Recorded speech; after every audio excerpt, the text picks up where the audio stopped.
भागवत देवस्थान श्री काळभैरवनाथ यांना प्रथमतः नमन करतो, दर्शन घेतो. हिंदवी स्वराज्याचे संस्थापक छत्रपती शिवाजी महाराज ज्यांनी स्त्री शिक्षणाचा पाया रोवला ते महात्मा ज्योतिराव फुले आणि सावित्रीबाई फुले. राज्यघटनेचे शिल्पकार डॉक्टर बाबासाहेब आंबेडकर. शाहू फुले आंबेडकरांच्या विचाराने प्रेरित झालेली माझी मायबाप जनता आणि व्यासपीठावर बसलेले माझे सन्माननीय सर्व व्यक्ती.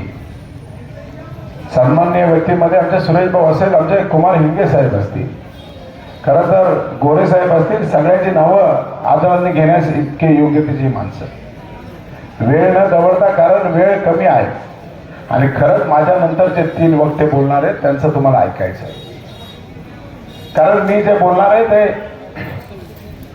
ते काही मूलभूत प्रश्नावर बोलणार आहे. ज्यांना शाश्वत विकास कळाला नाही त्याच्यावरती बोलणार आहे.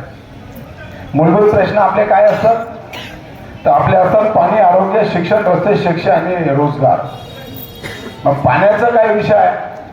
तुम्हाला सर्वांना माहिती आहे का पाणी आपल्याला शुद्ध कसं मिळता येते? त्याच्या खोलामध्ये जाण्यापेक्षा आपण त्याच्यावरती काय करायचं याच्यावरती विचार करू.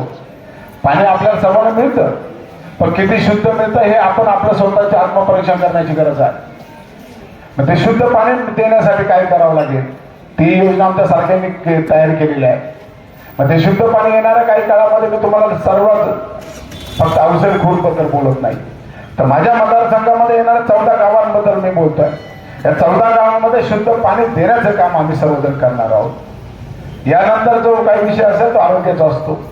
मला खात्री आहे का जर शुद्ध पाणी जर तुम्हाला मिळालं तर तुमचं आरोग्य बिघडणार नाही. आता तुम्हाला आरोग्य बिघडणार नाही तर तुम्हाला दवाखान्यामध्ये जाण्याची गरज नाही. कारण आमचे जे पूर्वज लोक होती त्यांना कधी दवाखाना माहीत नव्हता, त्यांना कधी इंजेक्शन माहीत नव्हतं. पण आताच्या सर्वच लोकांना दवाखान्यात आरोग्याशिवाय काही कळत नाही. याचं कारण असं आहे की शुद्ध पाणी नाही, शुद्ध अन्न नाही. शुद्ध पाणी जर मिळालं तर मला आरोग्याची गरज नाही. आरोग्याची गरज नाही म्हणजे आरोग्यासाठी त्या दवाखान्यामध्ये जायची गरज नाही. परंतु हे जरी असेल तर हे जाण्यासाठी आरोग्यासाठी ज्या ज्या गोष्टी आहेत ते आपल्या काही इन्फ्रास्ट्रक्चर तयार आहे. इन्फ्रास्ट्रक्चरमध्ये भाऊ डॉक्टर नाही, नर्सेस नाही, यांची भरती होणं गरजेची गोष्ट आहे. कारण आरोग्याची काळजी ज्यांना माहिती आहे तेच घेऊ शकतात, म्हणून त्यांची भरती करण्याची गरज आहे आणि त्यावरती सुद्धा आपल्याला काम करायचं आहे. यानंतर जो विषय आहे तो शिक्षणाचा आहे. आता शिक्षणाबद्दल मला काही कोणी सांगायची गरज नाही, कारण शिक्षणामध्ये काय असतं आणि काय नसतं आणि कशी पिढी घडवायची हे मला काही कोणी सांगायची गरज नाही. कालच्या काही एका क्लिपमध्ये मी ऐकलं, मी त्यावरती बोलणार नाही. परंतु शिक्षण हे शिक्षण असतं, कारण इथून पुढे मायबाप जनतेनं आपली जर मुलं शिकवायची असतील तर चांगलं शिक्षण मिळण्यासाठी, त्यांना देण्यासाठी चांगले उमेदवार निवडून यावे यासाठी तुम्हाला प्रयत्न करायचा आहे. कारण ही जर पिढी जर घडली नाही तर आपलं भविष्य अंधारमय झाल्याशिवाय राहणार नाही.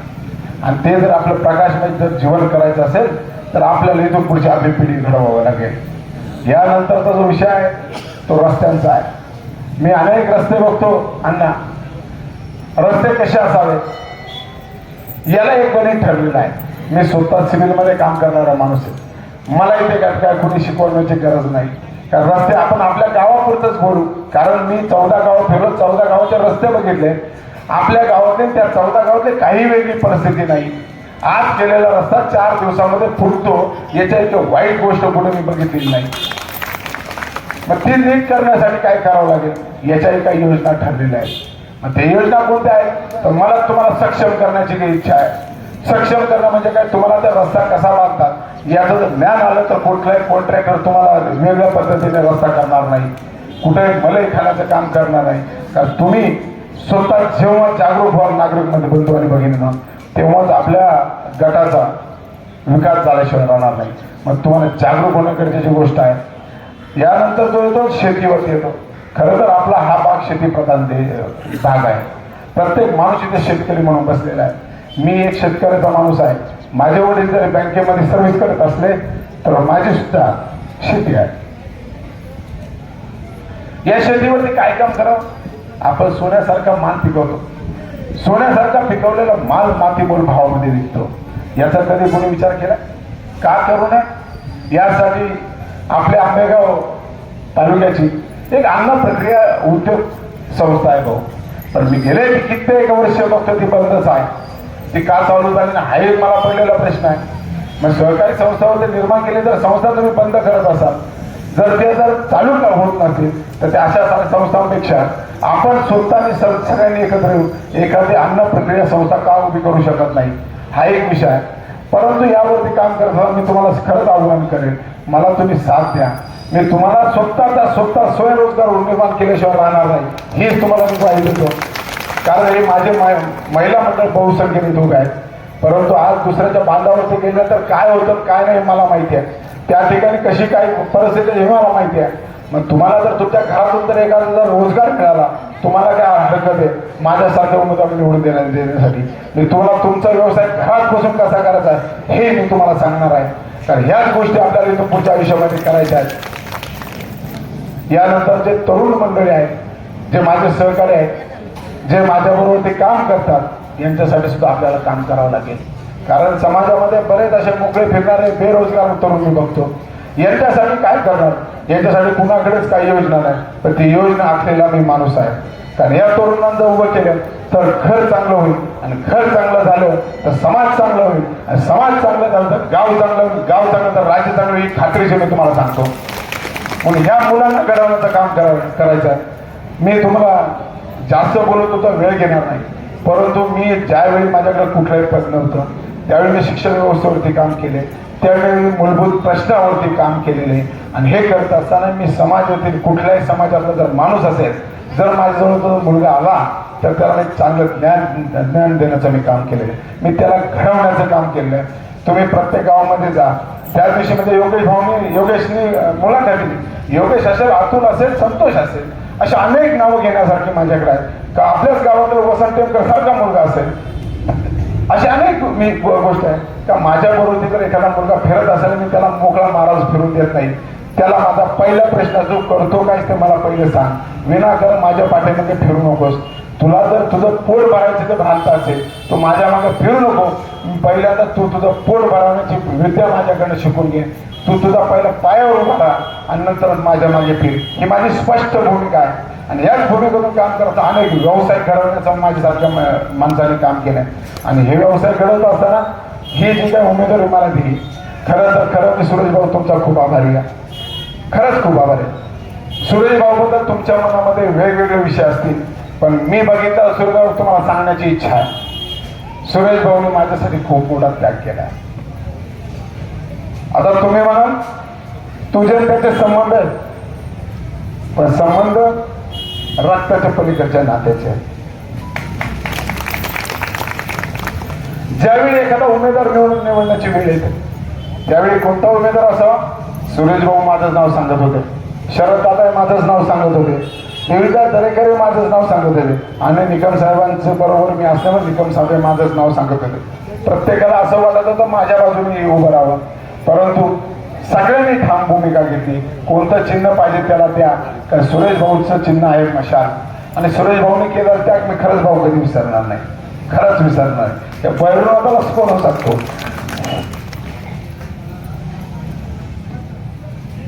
कारण एखादं आपल्याकडे असलेलं पद ते जिल्ह्याच्या जिल्हाध्यक्ष आहेत. त्यांना विचारणारा वरचा वर्ग आहे, आणि त्या वरच्या वर्गाला प्रश्न उत्तर त्यांना द्यावं लागतात. प्रत्येक जिल्हाध्यक्षाला त्यांना विचारलं, त्यांचे वरचे अधिकारी असतात, पदाधिकारी असतात, त्यांना ते सांगावं लागतं. आणि ते सांगत असतात त्यांची काय क्रेता टिपीट उडत असेल हे मला माहिती आहे. पण त्यांनी केलेला त्याग हा फार मोठा आहे. मला तुतारीचं चिन्ह देण्यासाठी त्यांनी प्रयत्न केले, म्हणून त्यांच्यासाठी एक टाळ्या वाजवा.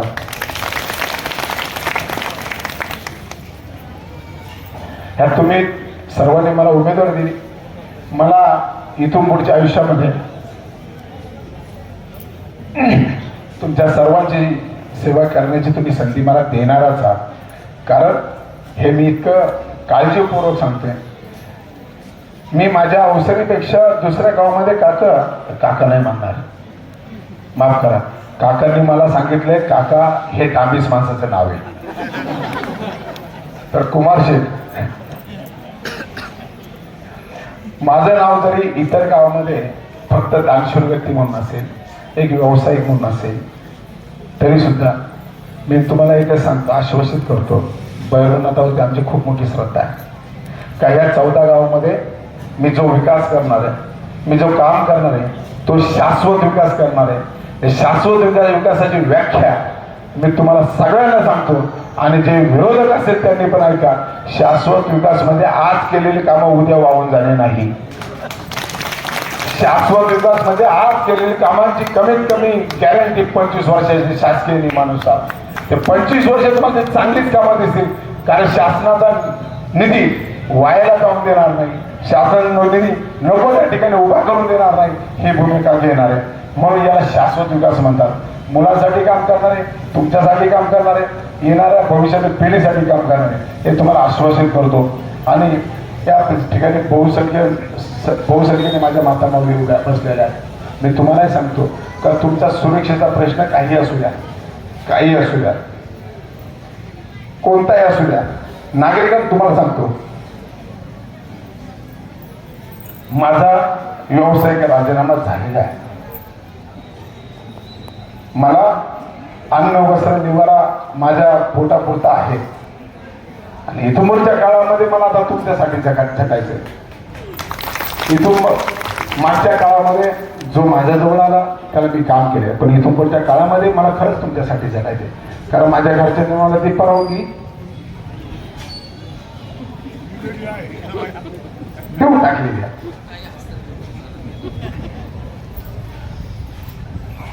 म्हणून इथून पुढच्या काळामध्ये तुमच्या बरोबर मी काम करत असताना कुठलंही माझ्याकडनं चुकीचं काम होणार नाही, हे मी तुम्हाला खात्री लायक सांगतो. जोपर्यंत श्वासात श्वास आहे तोपर्यंत मी तुमच्यापर्यंतसाठी लढण्याचं काम करणार आहे, हे पण एक खात्रीशीर तुम्हाला सांगतो. कारण बऱ्याच गोष्टी तुमच्याला छेडून जायच्यात, पण माझ्यानंतरचे वक्ते माझ्यासाठी खूप मोलाचे आहेत. कारण माझ्यावरती प्रेम करणारे, आमच्या दोघांवरती प्रेम करणारे, खरं आमचे कुमार शेट्टी जो बसले आहेत त्यांचे विचार तर खूप मोठे आहेत. ते पूर्वीचे जिल्हा परिषद सदस्य आहेत. आमचे गोरे बाबू आहेत, ते आहेत. हां हां आणि सुरेश बाबू म्हणजे आपल्याला प्रत्येक गावामध्ये पिण्याचं पाणी द्यायचंय. मग ते कोणत्या धरणातून न्यायचंय, कोणत्या पद्धतीने न्यायचंय, हे मी माझ्या पालगावच्या भाषणात सांगितलेलं आहे.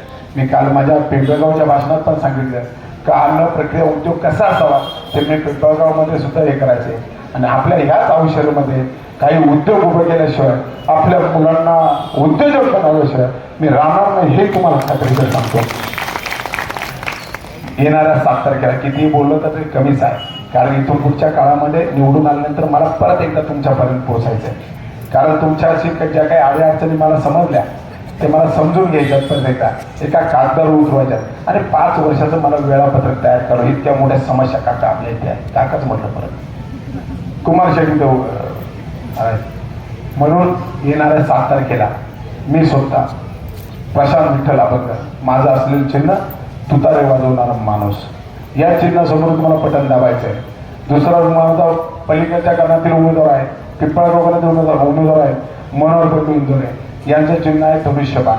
या चिन्हासमोर तुम्हाला बटन दाबायचं आहे. आणि माझा या अवसरी बुद्रुक गणातील उमेदवार आहे कल्याणराव हिंगे, यांचं चिन्ह आहे धनुष्यबाण. या चिन्हासमोर तुम्हाला खरं बटन दाबायचं आहे. आमच्या तिन्ही उमेदवारांना भरभरून निवडून द्याल, आणि आमच्या तिन्ही उमेदवारांना मतदान रूपी आशीर्वाद तुम्ही द्याल, अशी मी विनंती तुम्हाला करतो. आणि तुमचा कृपा आशीर्वाद असाच आमच्या पाठीशी राहू द्या, अशी प्रार्थना तुम्हाला करतो. येणाऱ्या काळामध्ये आम्ही कुठे कमी पडणार नाही, ही ग्वाही देतो बरोबर साक्षाने. आणि याच ठिकाणी थांबतो. जय हिंद, जय महाराष्ट्र. यानंतर गोष्ट रामकृष्ण हरी, रामकृष्ण हरी, रामकृष्ण हरी. आणि वाजणार तुतारी आणि